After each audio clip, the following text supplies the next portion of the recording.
Good morning student, I am Hemant, your chemistry teacher. आज बेटा नई यूनिट शुरू कर रहे हैं क्लास 10th की, और जो आपकी 4th यूनिट है कार्बन एंड इट्स कंपाउंड, और 3rd यूनिट आपने पढ़ ली है आपकी metal and non metals. I hope आपको वो सारी यूनिट समझ में भी आ गई। और चैप्टर स्टार्ट करने से पहले सबसे पहले हम इसका बात कर लेते हैं इंट्रोडक्शन, और क्या क्या आपका जो सिलेबस हो क्या रिड्यूस हो चुका है इस चैप्टर से रिलेटेड। चलिए स्टार्ट करें। इस साल जो कार्बोनेट्स कंपाउंड में आपके पास क्या क्या टॉपिक्स हैं, आपके पास एक तो है covalent bonding in carbon compounds, ठीक है, पहला टॉपिक आपका ये है। दूसरा है वर्सेटाइल नेचर ऑफ कार्बन, और थर्ड आपका होमोलोगस सीरीज। इसके अलावा जो आपके टॉपिक्स हैं बेटा वो आपके रिमूव हो चुके हैं। मैं एक बार आपको ओरली बता देता हूँ। देखिए पिछले साल आपका जो सिलेबस था वो क्या क्या था। पहला था covalent bonding in carbon compound, ये इस साल भी है। वर्सेटाइल नेचर ऑफ कार्बन, ये इस साल भी है, बिल्कुल पिछले साल भी था। और होमोलोगस सीरीज, ठीक है, ये इस साल का आपका जो सिलेबस है। इसके अलावा सारा रिड्यूस हो चुका है। अब मैं आपको वो बता रहा हूँ कौन सा आपका रिड्यूस हुआ है। जैसे आपका nature of carbon compound containing functional group, जैसे हैलोजन है, एल्कोहल है, कीटोन है, एल्डिहाइड है, एल्केन है, एल्केन है। Difference between saturated hydrocarbon and unsaturated hydrocarbon, ये भी रिमूव हो चुका है। ऊपर वाला भी नोमेनक्लेचर भी रिमूव हो चुका है। और डिफरेंट आपका chemical properties of carbon compound, जैसे कंबंशन था, ऑक्सीडेशन था, एडिशन था, सब्स्टिट्यूशन रिएक्शन, ये सारी चीज़ रिमूव हो चुकी है। इथेनॉल है आपका, इथेनोइक एसिड है, ये भी आपका रिमूव हो गया। सोप एंड डिटर्जेंट, ये भी रिमूव हो चुका है।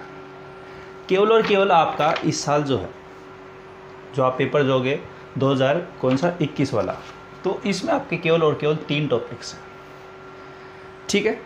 और रही बात अगर आपको किताब में देखना है कि कौन सा टॉपिक काटना है, तो मैंने इसकी सेपरेट वीडियो बना रखी है कि आपका 10th क्लास का जो केमिस्ट्री का सिलेबस है उसमें आपको NCERT बुक में कौन सा टॉपिक है आपके पास और कौन सा टॉपिक नहीं है, ठीक है। उस वीडियो को भी आप देख लीजिए, आपकी थोड़ी क्लियरिटी भी हो जाएगी। और बुक ले लेना, साथ में साथ आप टिक लगाते जाना, जो आपके टॉपिक हैं वो पढ़ने हैं और जो नहीं है उसको काट देना, बस सीधी सी बात है। क्योंकि आप ओवरऑल जो थ्रू आउट जो आप ईयर है पूरे साल क्या किताब से ही पढ़ोगे और नोट से पढ़ोगे, तो आपको पता होना चाहिए कि ये टॉपिक नहीं पढ़ना है, ठीक है ना।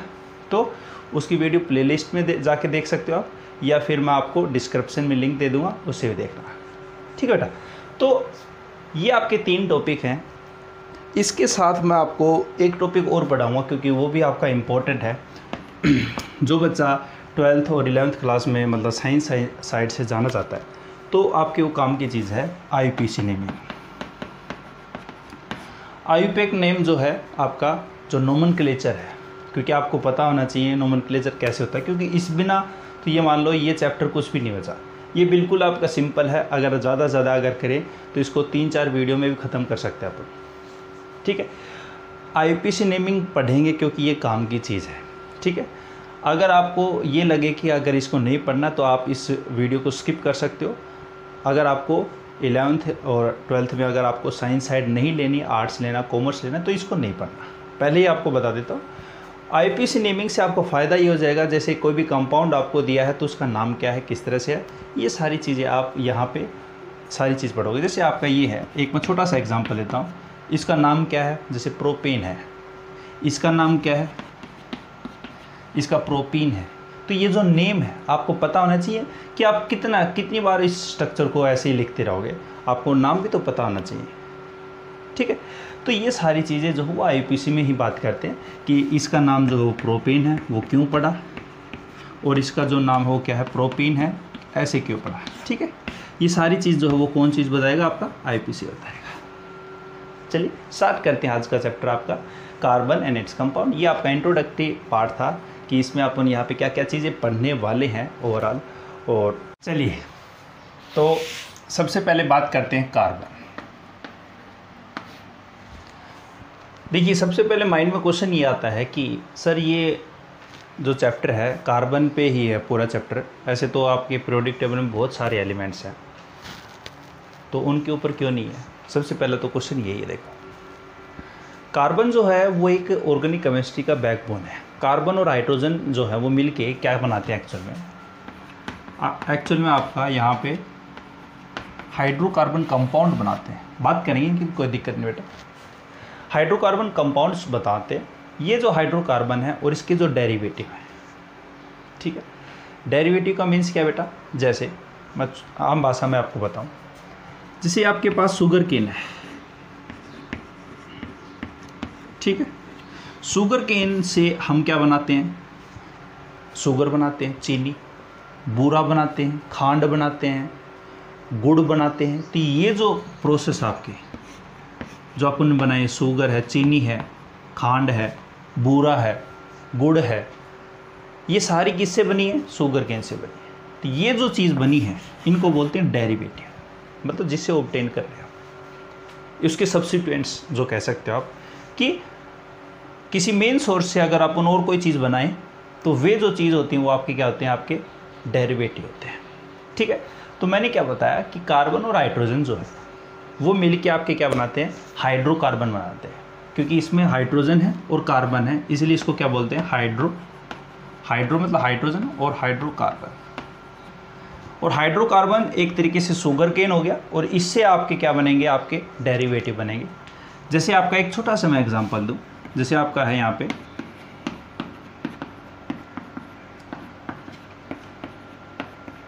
ये आपके पास है इथेन मॉलिक्यूल। इथेन मॉलिक्यूल में सपोज कीजिए मैंने एक हाइड्रोजन को निकाल दिया और इसकी जगह पे मैंने Cl जोड़ दिया, क्लोरीन जोड़ दिया। तो ये आपका यहाँ पे क्या बन गया, हाइड्रोजन, हाइड्रोजन और ये Cl, हाइड्रोजन, हाइड्रोजन, ये हाइड्रोजन। यहाँ पे नया एलिमेंट्स कौन सा है, Cl है।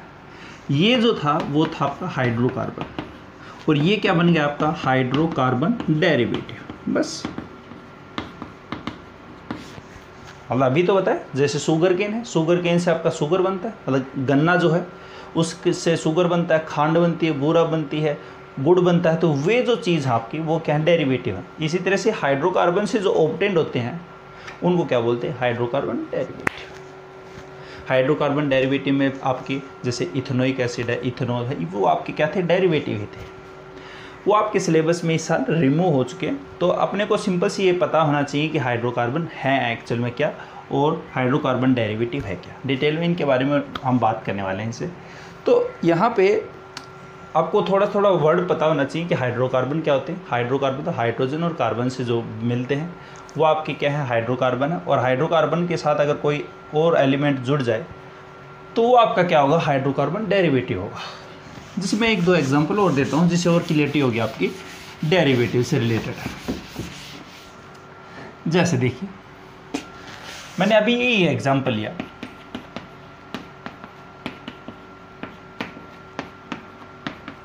ठीक है। इसमें कार्बन कितने हैं बेटा, कार्बन है 2, हाइड्रोजन कितने, 1 2 3 4 5 6, तो C2H6। ये इसका फॉर्मूला हो गया। बिल्कुल, नाम क्या है इसका, इसका नाम होता है बेटा इथेन, ठीक है। एक बार आप इस हाइड्रोकार्बन का नाम क्या है, इस हाइड्रोकार्बन का नाम क्या है, इथेन है। अब मैंने इस हाइड्रोजन को रिमूव किया, एक बार मैंने क्या जोड़ दिया, यहाँ पे Cl जोड़ दिया। प्लस का मतलब जोड़ना और नेगेटिव का मतलब हटाना। तो यहाँ पे आपके पास क्या बनेगा,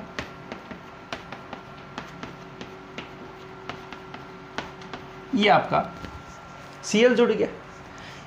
एक में आपका क्या जुड़ा यहाँ पे, जैसे मैंने यहाँ पे OH जोड़ दिया, हाइड्रोजन को निकाल दिया,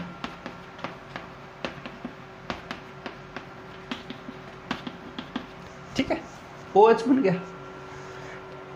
तो यहाँ पे अगर बात करूँ मैं, जैसे सपोज कीजिए Cl है आपका, तो इसको ये बना क्या है, ये हाइड्रोकार्बन है और ये आपके क्या है, हाइड्रोकार्बन मतलब आपके क्या है, मतलब हेलोजन एलिमेंट जुड़ के। तो ये आपके एक्चुअल में नाम होता है इनका एल्काइल हैलाइड।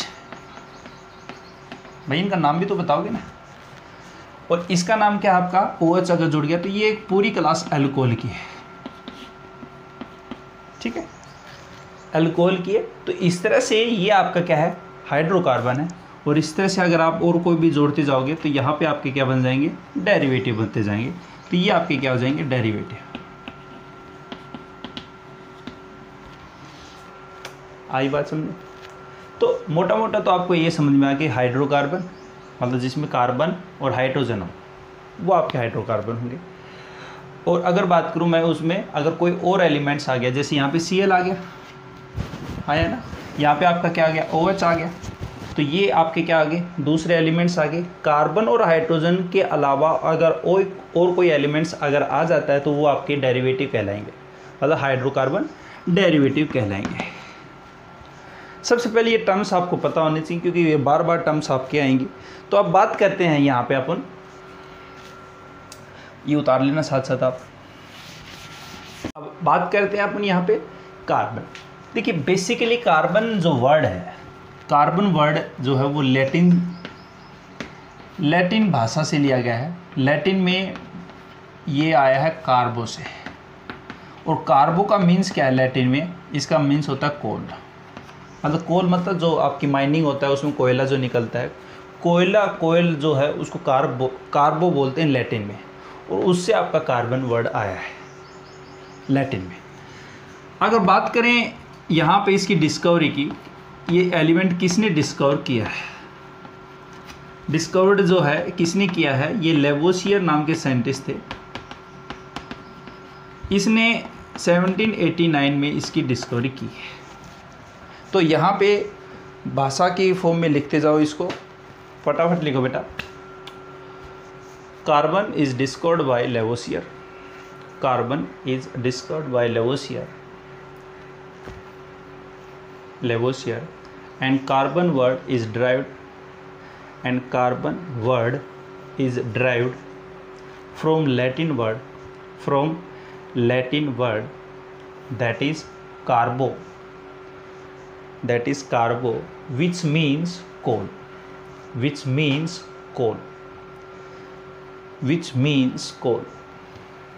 ठीक है, इतनी बात आपने लिख ली। अब आगे बात करते हैं अपन यहाँ पे कार्बन। तो यहाँ पे छोटी मोटी और बात करते हैं क्योंकि फर्स्ट चैप्टर में अपन ने पढ़ रखा है कार्बन में। तो हमें ये पता है कि कार्बन में वैलेंस इलेक्ट्रॉन कितने हैं भाई, सर वैलेंस इलेक्ट्रॉन इसमें 4 है। 4 होने के कारण कार्बन कितने बॉन्ड बनाएगा, 4 बॉन्ड बनाएगा। 4 बॉन्ड बनाएगा इसका मतलब टेट्रावैलेंट है, हाँ या ना। ये आपका क्या होगा, टेट्रावैलेंट। टेट्रावैलेंट मीन्स वो आपका क्या करेगा, 4 बॉन्ड बनाए, जो आपके 4 बॉन्ड बनाता है। जैसे CH4 है तो यहाँ पे carbon hydrogen hydrogen hydrogen hydrogen, आया ना। तो यहाँ पे जनरली हम ये देखते हैं, जनरली की बात कर रहा हूँ, टेट्रावैलेंट जो है, तो यहाँ पे कार्बन जो हो 4 बॉन्ड बनाता है। जैसे कार्बन आपका CO2, कार्बन डबल बॉन्ड और डबल बॉन्ड, तो ये आपका क्या होता है, 4 बॉन्ड बनाता है। तो ये इतनी बात तो अपने को पता है कि इसके यहाँ पे कार्बन जो है उसमें वैलेंस इलेक्ट्रॉन कितने हैं, 4 है, ठीक है। और टेट्रावैलेंट नेचर का होता है। टेट्रावैलेंट मतलब 4 बॉन्ड जो बनाए उसको क्या बोलते हैं, टेट्रावैलेंट बोलते हैं, ठीक है बेटा, ठीक है। इतनी बात उतार दो एक बार फटाफट। अब बात करते हैं अपन यहाँ पे, उतार दे, चलिए। अब आपका पहला जो टॉपिक था वो क्या था, यहाँ पे covalent bonding in carbon compounds. तो पहला टॉपिक आप लिख दो, covalent bonding in carbon compounds.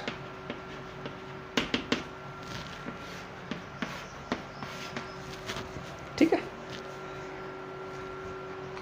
तो covalent bonding in carbon compounds है क्या चीज़, देखिए।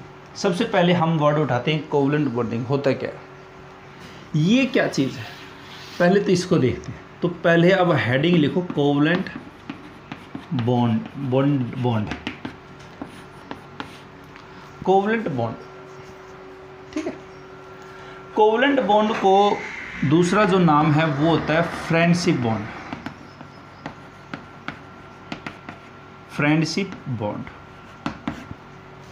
बनता कैसे है, देखिए, ये X एलिमेंट है, ये Y एलिमेंट है, इसके पास इलेक्ट्रॉन है और इसके पास भी इलेक्ट्रॉन है, और दोनों एलिमेंट्स ये चाहते हैं कि नेचर के अंदर उनकी स्टेबिलिटी क्या हो, ज़्यादा हो। आई मीन्स हर एलिमेंट ये चाहता है कि उसकी electronic configuration noble gas element के साथ क्या हो, मैच हो जाए।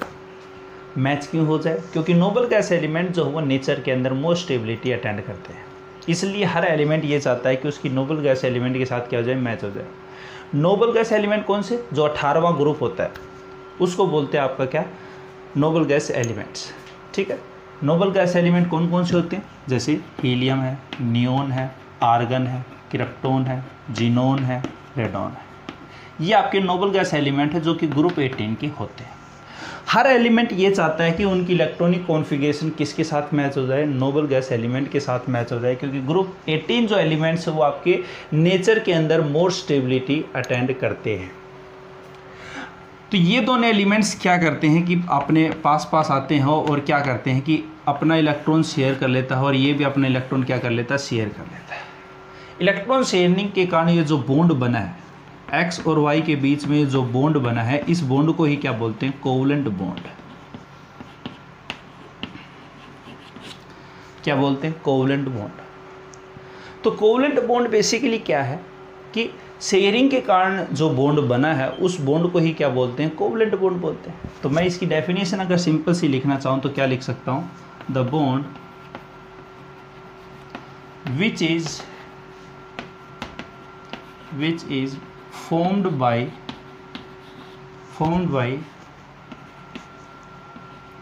sharing of electrons in between two or more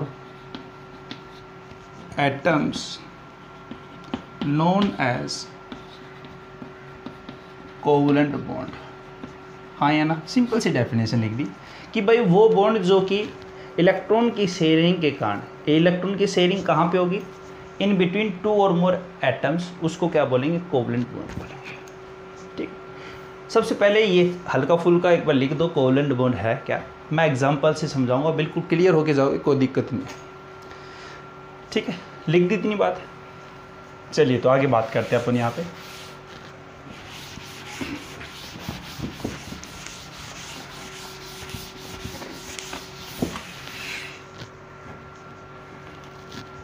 देखिए मैंने अब क्या कहा है यहाँ पे, मैं कुछ एग्जांपल के साथ इसको थोड़ा एक्सप्लेन कर दूँगा। जैसे H2 है, एक एग्जांपल अपन HCl का ले लेते हैं, एक एग्जांपल CH4 का ले लेते हैं, एक एग्जांपल H2O का ले लेते हैं। ठीक है, ये कुछ एग्जांपल है। अगर और कोई एग्जांपल अगर आपको पूछना भी है तो आप मेरे को कमेंट कर दीजिए, कोई दिक्कत नहीं, मैं नेक्स्ट वीडियो में उसको बता दूंगा। ठीक है, चलिए तो पहला बात करते हैं हाइड्रोजन। हाइड्रोजन मॉलिक्यूल आपका, हाइड्रोजन आपका दो एलिमेंट्स हैं, सीधी सी बात है। हर एक के पास कितने इलेक्ट्रॉन है, एक एक इलेक्ट्रॉन। वैलेंस इलेक्ट्रॉन कितना है, एक है। ठीक है, यहाँ पे एक एक इलेक्ट्रॉन है, दोनों पास में आए, पास में आके क्या कर लिया, इलेक्ट्रॉन की शेयरिंग कर ली, कोई दिक्कत नहीं। अब यहाँ पे जो बॉन्ड बना है उसको क्या बोलते हैं, कोवलेंट बॉन्ड। इसको क्या बोलते हैं बेटा, कोवलेंट बॉन्ड बोलते हैं। बस बन गया आपका कोवलेंट बॉन्ड। अब हाइड्रोजन के पास पहले इलेक्ट्रॉन कितना था, एक था। अब यहाँ पे कितने इलेक्ट्रॉन होंगे, दो होंगे। और दो इलेक्ट्रॉन किसके होते हैं, नोबल गैस में हीलियम के होते हैं। तो यहाँ पे इसने अपनी इलेक्ट्रॉनिक कॉन्फ़िगरेशन जो है, इसने अपनी इलेक्ट्रॉनिक कॉन्फ़िगरेशन किसके साथ मैच करा दी, मैच विद हीलियम। ठीक है, इसी को हम क्या पढ़ते थे, पहले अपन ने पढ़ा हुआ, इसी को हम ये कहते हैं कि हाइड्रोजन ने अपने वैलेंस शेल में कितने इलेक्ट्रॉन कर लिए, दो कर लिए। इसी को बोलते हैं डैप्लेट रूल, क्योंकि इसने दो इलेक्ट्रॉन कर लिए तो इसी को बोलते हैं डैप्लेट रूल। डैप्लेट रूल होता क्या है कि हर एलिमेंट, मतलब हाइड्रोजन, स्पेशली हाइड्रोजन के लिए फॉलो होता है कि हाइड्रोजन जो है वो ये चाहता है कि उसके वैलेंस शेल में दो इलेक्ट्रॉन हो, या वो ये चाहता है कि उसके वैलेंस शेल में उसकी इलेक्ट्रॉनिक कॉन्फ़िगरेशन हीलियम के साथ मैच हो जाए। इसी को बोलते हैं डैप्लेट। डैप्लेट मतलब दो। ठीक है, डैप्लेट रूल लिख दो, कोई दिक्कत नहीं है। According to this rule, according to this rule, hydrogen acquired 2 electron in their valence shell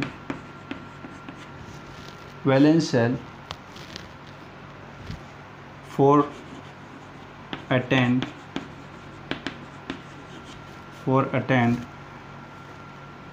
stability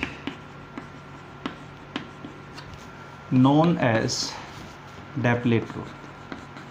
बस ये रूल हो जाएगा कि भाई ये रूल जो है हाइड्रोजन के लिए है, और इसके अनुसार क्या है कि दो इलेक्ट्रॉन वो अपनी वैलेंस सेल में एक्वायर करना चाहता है, जिसके कारण यहाँ पे क्या हो जाती है, स्टेबिलिटी आ जाती है। इसी को क्या बोलते हैं, डेप्लेट रूल बोलते हैं। एग्जाम्पल क्या दे दो, ये दे दो क्या एग्जाम्पल। इतनी बात समझ में आ गई, तुम आगे चलो, ठीक है। तो अब बात करते हैं HCl की। चलिए तो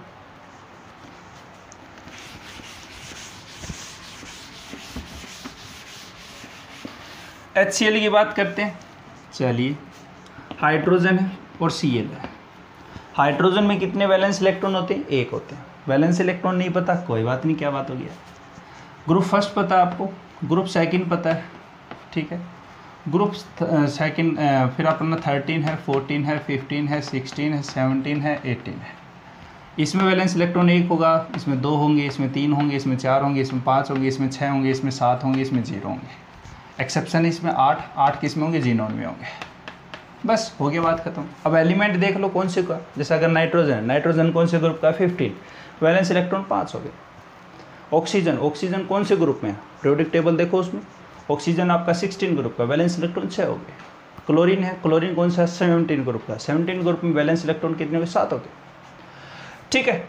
तो यहाँ पे अगर मैं कहूँ जैसे कैल्शियम है, तो कैल्शियम कौन से ग्रुप का है, सेकंड, तो सेकंड में वैलेंस इलेक्ट्रॉन कितने होंगे, 2 हो गए। बस हाइड्रोजन है आपका फर्स्ट है, फर्स्ट ग्रुप का है, तो इसमें वैलेंस इलेक्ट्रॉन 1 हो गया, ठीक है ना। इस तरह से आप वैलेंस इलेक्ट्रॉन भी देख लोगे।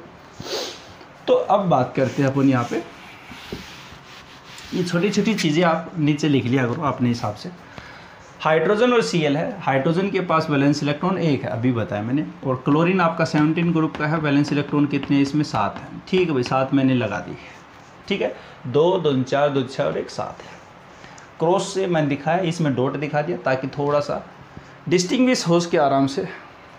अब हर एलिमेंट क्या चाहता है, अपनी स्टेबिलिटी। हाइड्रोजन आया पास में और ये क्लोरीन आया। अब यहाँ पे हाइड्रोजन क्या करेगा, अपना डेप्लेट फॉलो कर देगा, और क्लोरीन क्या कर देगा अपना, यहाँ पे क्लोरीन के पास पहले कितने थे, 7 थे, अब कितने देखो, 2 2 3 4 2 3 6 और 1 7 और 1 8, एक क्रॉस वाला एक डॉट वाला, तो 8 हो गए। इसने अपने वैलेंस शेल में कितने इलेक्ट्रॉन ले लिए भाई, वैलेंस शेल में कितने इलेक्ट्रॉन आ गए, 2, और इसमें कितने आ गए, वैलेंस शेल में कितने इलेक्ट्रॉन आ गए, 8 आ गए।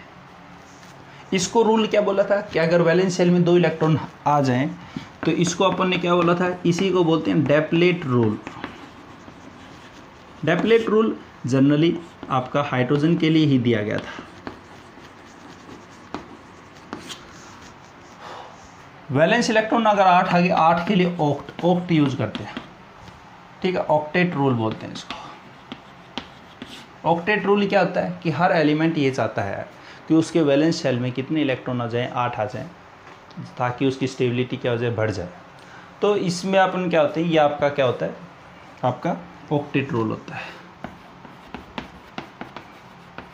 लिखना चाहोगे ऑक्टेट रूल, लिख दो, अकॉर्डिंग टू दिस रूल, ठीक है, each element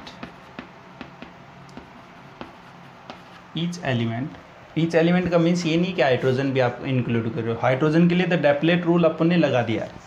each element acquired 8 valence electron और more stability known as octet rule,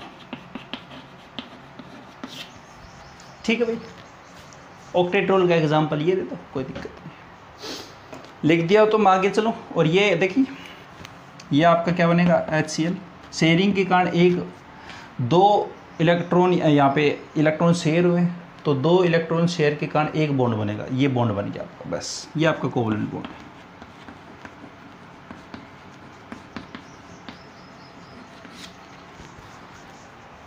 लिख दो फटाफट। CH4 की बात कर लेते हैं। चलिए,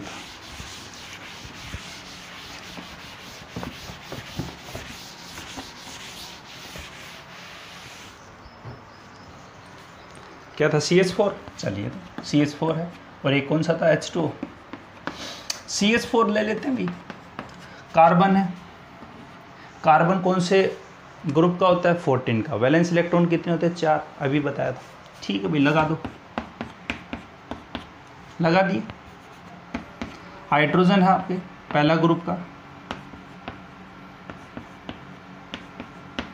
अब यहाँ पे शेयरिंग हो गया आपकी, ये इलेक्ट्रॉन की शेयरिंग कर ली हाइड्रोजन ने, इस हाइड्रोजन ने भी शेयरिंग कर ली, इसने भी शेयरिंग कर ली, इसने भी शेयरिंग कर ली। सभी हाइड्रोजन ने अपने वैलेंस शेल में 2-2 इलेक्ट्रॉन ले लिए, इसी को बोलते हैं डैप्लेट रूल। अब कार्बन क्या करेगा, अपना ऑक्टेट पूरा करेगा। ठीक है, ये अपना ऑक्टेट पूरा कर रहा है। अब देखो कार्बन के पास वैलेंस इलेक्ट्रॉन पहले कितने थे, 4 थे, अब कितने हो गए, 2, 2 दूनी 4, 2 दूनी 6, 2 चौके 8, ऑक्टेट पूरा हो गया। कार्बन का ऑक्टेट कंप्लीट, हाइड्रोजन का डैप्लेट कंप्लीट, बस। अब यहाँ पे मैंने अभी बताया 2 इलेक्ट्रॉन मतलब 1 और 2, इसके कारण एक बॉन्ड बना दो, बस बात खत्म कर दो, ये बॉन्ड बना दिया। अगर मैं कहूँ कि CH4 में कितने कोवलेंट बॉन्ड होते हैं, 4 होते हैं, बात खत्म। ये सारे के सारे क्या है, कोवलेंट बॉन्ड है।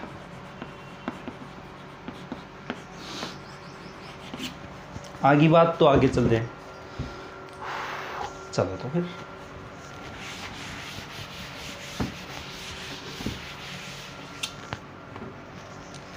H2O ले लो एक।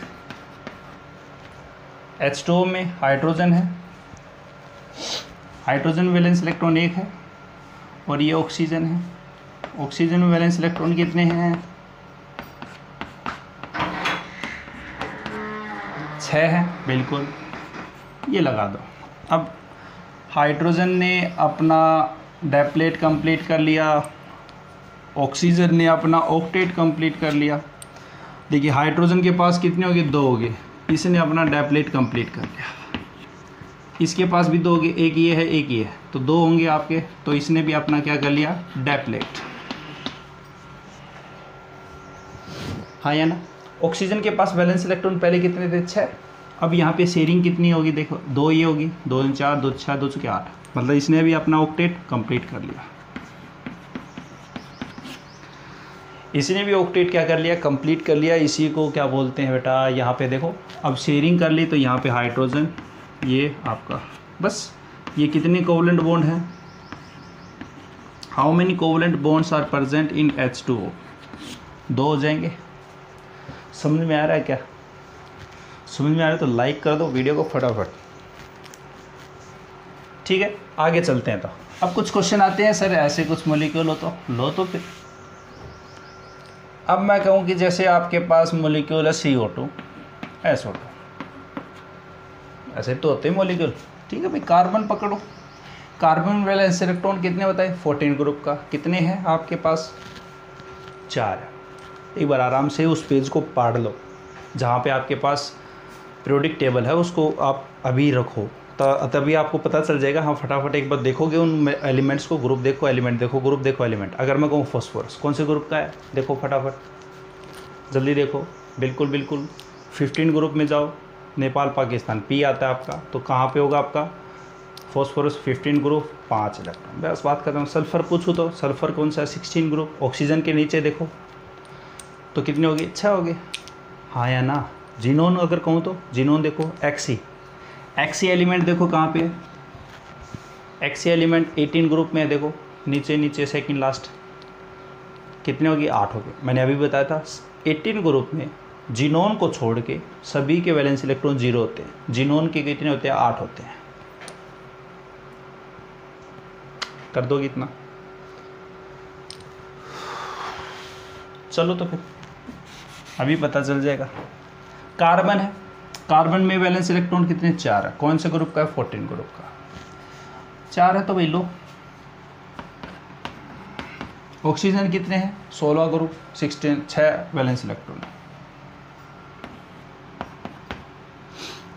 इसको थोड़ा सा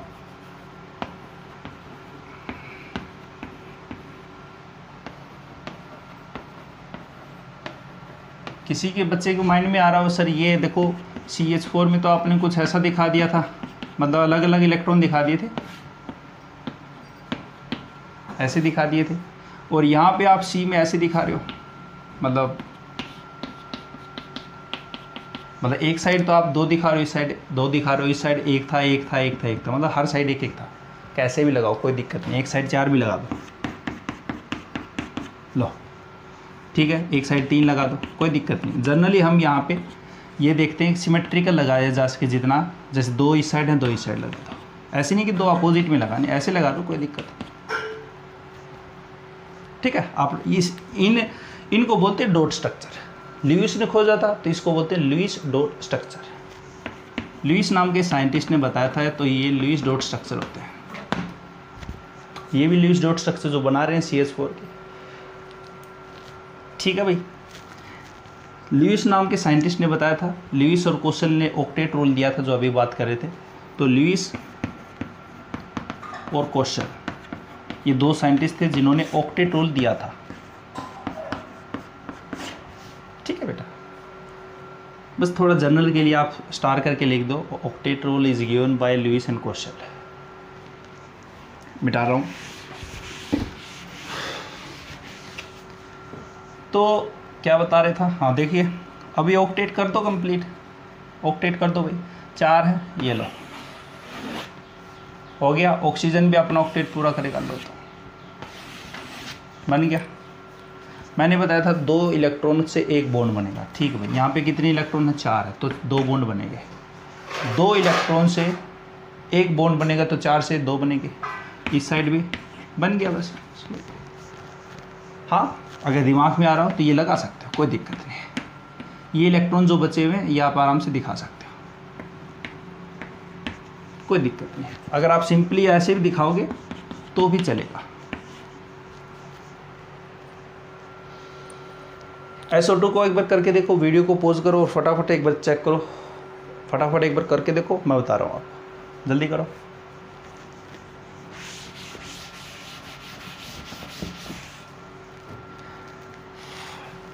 चलिए, SO2 है, सल्फर है, वैलेंस इलेक्ट्रॉन कितने हैं भाई?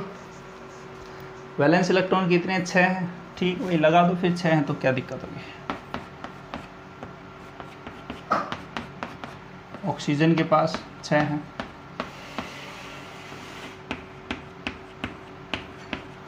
ऑक्टेट कंप्लीट करेगा, हो गया ऑक्टेट कंप्लीट। इसका भी ऑक्टेट कंप्लीट। देखो पहले 6 थे, 2 2 4 2 3 6 2 चुके 8। इसी तरह से ऑक्सीजन 2 2 4 2 3 6 2 चुके 8। ये भी तो हो गए ना 2। ये शेयरिंग कर ली, शेयरिंग के कारण जो बॉन्ड बनता है उसी से कोवेलेंट बॉन्ड बोलते हैं। सल्फर 2 2 3 4 2 6, 6 क्रॉस है और 2 यहाँ पे कितने आ गए आपके पास?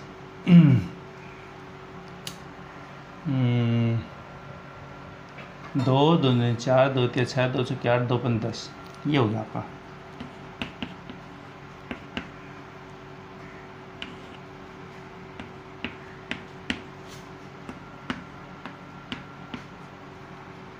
देखिए हाँ या ना, क्योंकि ऑक्सीजन आपका क्या है? डाइवैलेंट है। सल्फ़र जो है बिल्कुल आपके माइंड में आ रहा होगा सर यहाँ पे तो सल्फ़र जो है वो कितना हो गया? देखो 2 तो यहाँ पे थे, 2 2 4 2 3 6 2 चुके 8 2 5 10, 10 हैं आपके। इसको एक्सेप्शन में डाल दे देते हैं क्योंकि सल्फ आपका यहाँ पे वैलेंस इलेक्ट्रॉन कितने हो गए? 2 2 4 2 3 6 2 चुके 8 2 5 10, 10 वैलेंस इलेक्ट्रॉन हो गए। एक्सेप्शन में होते हैं आपके। तो यहाँ पे एक्सेप्शनली क्या हो जाएगा आपका?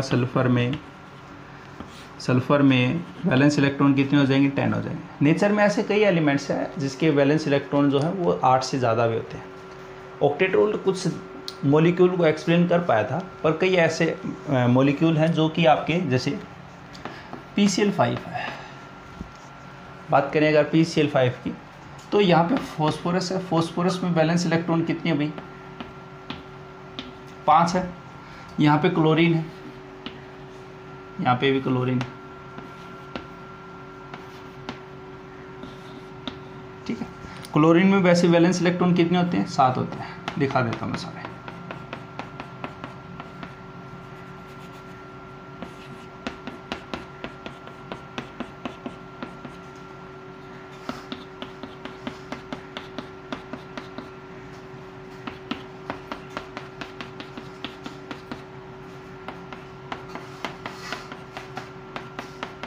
ठीक बेटा, अब ये क्या करेगा, कंप्लीट, ये कंप्लीट, ये कंप्लीट, ये भी कंप्लीट और ये भी कंप्लीट। सभी क्लोरीन ने अपना ऑक्टेट कंप्लीट कर लिया। अब फॉस्फोरस क्या करेगा, शेयरिंग तो करेगा भाई, ये शेयरिंग करेगा, देखिए शेयरिंग करेगा। तो यहाँ पे देखिए ये शेयरिंग करता लेके आया, ये शेयरिंग की।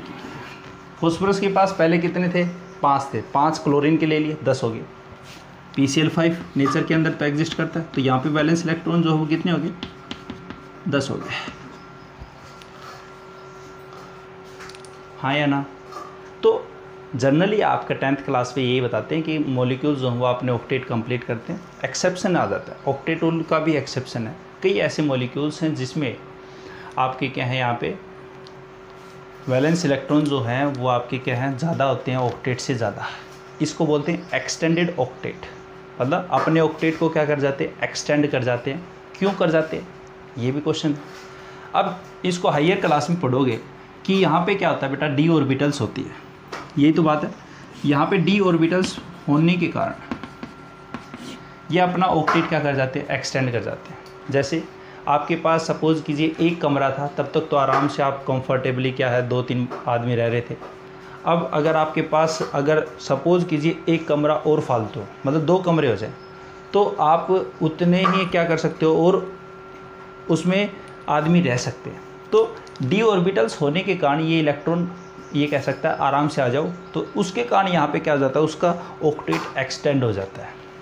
तो ऐसे एलिमेंट्स जिनके वैलेंस शेल में 8 से ज़्यादा इलेक्ट्रॉन हो, तो यहाँ पे एक्सटेंड हो जाएगा आपका यहाँ पे ऑक्टेट। तो ये एक्सेप्शन में आते हैं आपके कि एक्सेप्शन ऑफ ऑक्टेट में, ठीक बेटा। एक्सेप्शन में आपका हाइड्रोजन भी आएगा, बिल्कुल। हाइड्रोजन में ऑक्टेट रूल थोड़ा फॉलो था, उसके लिए नया रूल बनाया था, डेप्लेट रूल, ठीक है भाई। PCl5 का आपका स्ट्रक्चर कैसा बन जाएगा, आपका ये स्ट्रक्चर बन जाएगा। तो जनरली आपको बस यहाँ पे ये ध्यान रखना, ऑक्टेट रूल और डेप्लेट रूल। कुछ मॉलिक्यूल्स जो आपके क्या करते हैं, एक्सटेंडेड हो जाते हैं आपके, जिनके वैलेंस शेल में 10 से इलेक्ट्रॉन आते हैं। नॉर्मली आपको बता दिया कि कोवलेंट बॉन्ड होता क्या है, ठीक है। कुछ मॉलिक्यूल्स लेके मैंने आपको एक्सप्लेन किया है। तो यहाँ पे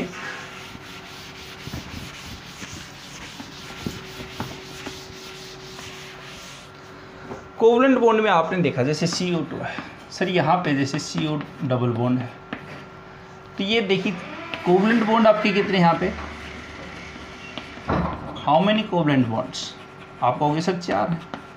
देखिए कोई भी X और Y है स्पीसीज, उसमें अगर पहला बॉन्ड बनता है वो सिग्मा बनता है, दूसरा बॉन्ड पाई बनता है, तीसरा भी पाई बनता है, ठीक है। जनरली ये देखा गया है कि 1-2 स्पीसीज़ के बीच में, X और Y की स्पीसीज़ के बीच में 4 बॉन्ड तक स्टेबिलिटी होती है, 4 से ज़्यादा फिर वहाँ पे इलेक्ट्रॉन के बीच में रिपल्सन होना शुरू हो जाता है। क्योंकि यहाँ पे देखिए इलेक्ट्रॉन की तो शेयरिंग हो रही है, एक्चुअल में यहाँ पे वो क्या रहा है, ये इलेक्ट्रॉन है, ये इलेक्ट्रॉन है, ये इलेक्ट्रॉन।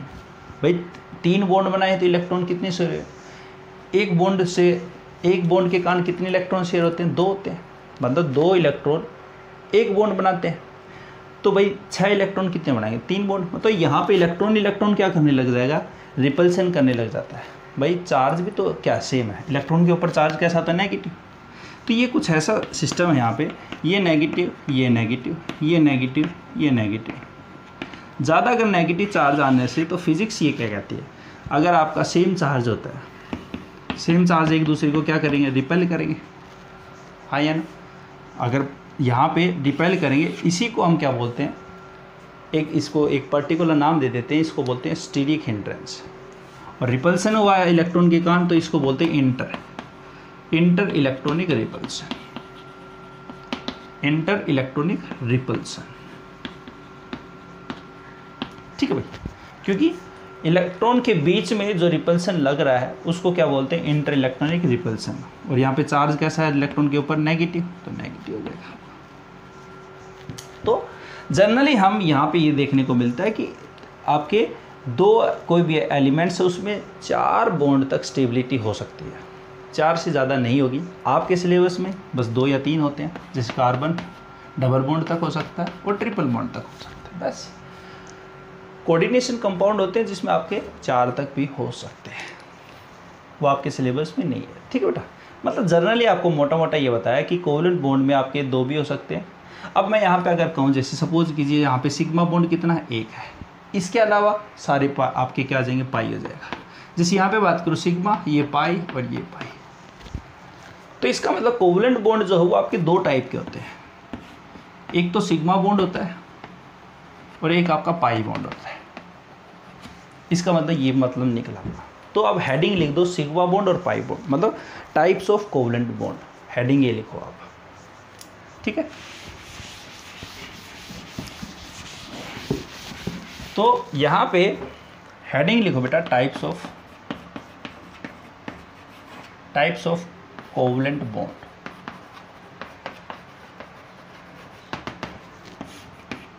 देखिए कोवलेंट बॉन्ड 2 टाइप के होते हैं। ये बॉन्ड किसके आधार पर डिफरेंशिएट हुए हैं, डिपेंडिंग अपॉन ओवरलैपिंग। ओवरलैपिंग कैसी हुई है, डिपेंडिंग अपॉन ओवरलैपिंग। अभी बताते हैं ओवरलैपिंग क्या है, कोई बात नहीं। एक तो होता है sigma bond, sigma bond, sigma का जो सिंबल होता है ये होता है और इसको ऐसे डिनोट करते हैं।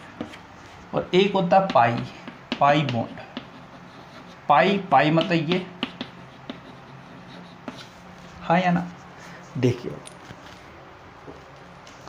अगर इलेक्ट्रॉन सपोज कीजिए ये है आपके पास और ये इलेक्ट्रॉन, अगर यहाँ पे ये ओवरलैपिंग होती है, एक तो ओवरलैपिंग ये है, ठीक है, जैसे आपकी रस्सी होती है, रस्सी को गोदते हैं ना, वो ओवरलैपिंग है आपकी। एक ओवरलैपिंग ये है, ठीक है, जैसे कोई यहाँ पे साइड में मेरे खड़ा है और मैं उसके टच कर लेता हूँ, ठीक, तो ये आपका एक पर्सन है, ये दूसरा पर्सन है, तो यहाँ पे ये जो ओवरलैपिंग है, 2 ओवरलैपिंग है, एक तो ये ओवरलैपिंग और एक ये ओवरलैपिंग। मेरे को ये बता दो कौन सी ओवरलैपिंग ज़्यादा स्ट्रॉन्ग है। पिछली बात ये वाली है। ये जो ओवरलैपिंग होती है ये, इसको बोलते हैं कोएक्सियल ओवरलैपिंग, नाम दे रखा बस। कोप्लेनर, आप मैथ में पढ़ते हो, coplanar, 2 lines are coplanar to each other, 2 lines are coplanar to each other, ऐसे होता है। कोप्लेनर मतलब सेम, को का मतलब होता है सेम, को का मीन्स क्या होता है, सेम, को सेम, प्लेन मतलब सेम प्लेन में। तो कोएक्सियल ओवरलैपिंग के कारण जो बॉन्ड बनते हैं उसको बोलते हैं सिग्मा बॉन्ड बेटा। और यहाँ पे जो ओवरलैपिंग थी कौन सी, ये वाले, इसको बोलते हैं कोलेटरल। क्या बोलते हैं बेटा, कोलेटरल, COLATERL, कोलेटरल ओवरलैपिंग, हाँ या ना। तो कोएक्सियल ओवरलैप, कोलेटरल को ये भी बोल सकते हैं। देखिए ये कोई मेरे साइड में खड़ा है तो साइड वाइज ओवरलैपिंग भी बोलते हैं। किसको, इसको साइड वाइज ओवरलैपिंग, ठीक है, साइड वाइज ओवरलैपिंग, ठीक है। सिग्मा बॉन्ड जो है वो, अगर हम बात करें सिग्मा बॉन्ड जो है वो आपका क्या है, तो हमने बात की कि अगर ओवरलैपिंग जो है वो आपकी कोएक्सियल के कारण बने तो वो आपका सिग्मा बॉन्ड है। पाई बॉन्ड जो होता है वो आपका क्या होता है, आपका कोलेटरल ओवरलैपिंग के कारण आपका जो बॉन्ड बने वो आपका क्या है, पाई बॉन्ड होता है। एक बार ये उतारो फटाफट, उसके बाद बात करते हैं। होते क्या भाई, मैंने अभी बताया कोएक्सियल ओवरलैपिंग के कारण जो बॉन्ड बनेंगे उसको सिग्मा बॉन्ड बनेंगे। तो इसको क्या लिख सकता हूँ कि those covalent bond covalent bond का ही टाइप है, those covalent bond which are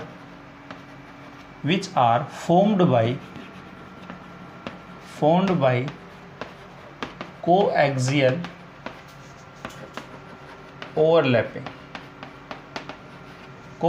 overlapping known as sigma bond.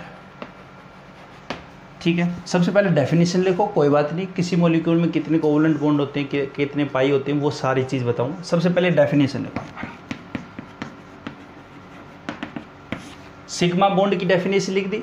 इसमें सिर्फ ये होगा कोएक्सियल ओवरलैपिंग, कोएक्सियल बता दिया, ये वाले, ये कोलेटरल वाले, कोलेटरल या साइड वाइज।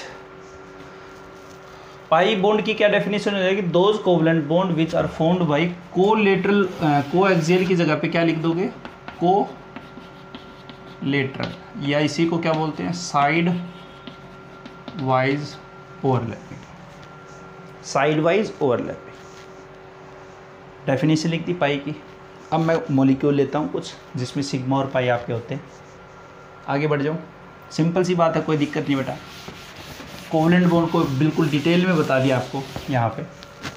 जैसे मैं बताऊँ, मैंने अभी बताया कि कोई भी दो एलिमेंट्स हैं, कोई भी दो एलिमेंट्स है, उसमें सिर्फ और सिर्फ एक क्या होगा, सिग्मा बॉन्ड होगा, दो के बीच में बता रहा हूँ।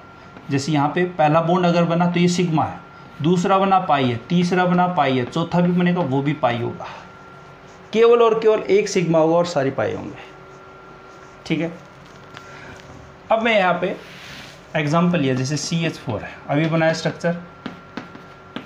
तो अगर मैं पूछूँ सिग्मा बॉन्ड कितने है भाई, तो कहोगे सर इसके बीच में सिग्मा है, बिल्कुल, क्योंकि मैंने कहा दो एलिमेंट के बीच में पहला जो बॉन्ड होगा वो सिग्मा होगा। दो एलिमेंट हो गया, बात खत्म। अब ये एलिमेंट है, ये एलिमेंट है, तो इन दोनों एलिमेंट के बीच में कितने बॉन्ड है, एक है, तो एक वाला तो सिग्मा ही होगा। इसी तरह से ये सिग्मा और ये सिग्मा, सिग्मा बॉन्ड कितने हैं, 4। पाई बॉन्ड कितने हैं, पाई बॉन्ड कितने, 0। अगर बात करूँ CO2 की, CO2 में आपका क्या होगा, ये आपका क्या है, सिग्मा। भाई दो एलिमेंट में सर आपने बताया है, एक आपका सिग्मा होगा, दूसरा पाई होगा। ये सिग्मा, ये आपका पाई, तो how many sigma bond, 2। Pi bond कितने हैं, 2। बस बात खत्म, हट गया। अगर मैं यहाँ पे जैसे बात करूँ,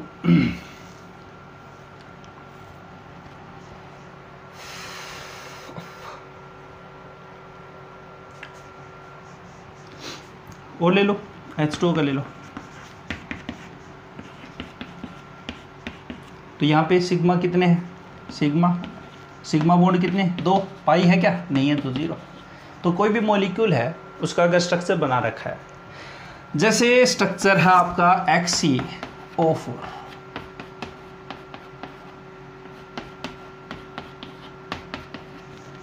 ठीक है। अगर मैं यहाँ पे पूछूँ how many sigma and pi bonds are present in HCO4, तो आप क्या कहोगे, सर Xc में तो 4 हैं, देखो सिग्मा सिग्मा सिग्मा और सिग्मा, ठीक है, बिल्कुल, मतलब सिग्मा बॉन्ड तो 4 है। पाई कितने हैं, पाई सर 1 2 3 और 4, 4 ही पाई है। आगे बात, बस ये आपका कोवलेंट बॉन्ड था, केवल और केवल कोवलेंट बॉन्ड था। नेक्स्ट वीडियो में हम बात करने वाले हैं कि अगर एलिमेंट्स, दो एलिमेंट हैं, जैसे सपोज कीजिए हाइड्रोजन और हाइड्रोजन सेम एलिमेंट है, तो उसको बोलते हैं होमो एटॉमिक, दोनों एटम है, होमो एटॉमिक डाई मॉलिक्यूल्स, ठीक है। अगर अलग अलग हो तो उसको बोलते हैं हेट्रो एटॉमिक डाई मॉलिक्यूल्स, ठीक है, या इसको हेट्रो डाई एटॉमिक मॉलिक्यूल भी बोलते हैं। मतलब अगर सेम हो एलिमेंट्स तो उसको बोल देते हैं होमो मतलब सेम, होमो डाई एटॉमिक मॉलिक्यूल। डिफरेंट हो, जैसे HCl है, अभी देखा था अपन ने HCl, दोनों एलिमेंट्स क्या डिफरेंट है, तो क्या हो गया भाई, हेट्रो जाएगा, हेट्रो डाई एटॉमिक मॉलिक्यूल। मतलब इनके बारे में कुछ बातें करने वाले हैं। इसके साथ साथ कोवलेंट जो कंपाउंड है, तो वो कोवलेंट कंपाउंड भी देखेंगे अपन, और उनकी प्रॉपर्टीज़ क्या हैं वो भी देखेंगे, मतलब प्रॉपर्टीज़ ऑफ कोवलेंट कंपाउंड। अभी इतनी बात की अपन ने। कोवलेंट बॉन्ड होता क्या है, कोवलेंट बॉन्ड दो टाइप का होता है, सिग्मा और पाई बॉन्ड होता है आपका। और नेक्स्ट वीडियो में हम बात करेंगे होमोडायटोमिक और हेट्रोडायटोमिक मॉलिक्यूल क्या होते हैं, और यहाँ पे कोवलेंट बॉन्ड जो कार्बन कंपाउंड है उसकी प्रॉपर्टीज़ क्या होती हैं, ये सारी चीज़ें अपन नेक्स्ट वीडियो में बात करेंगे। अगर वीडियो अच्छा लगे तो बिल्कुल लाइक करें, और नए व्यूअर हैं तो इसको चैनल को सब्सक्राइब करें। Thank you.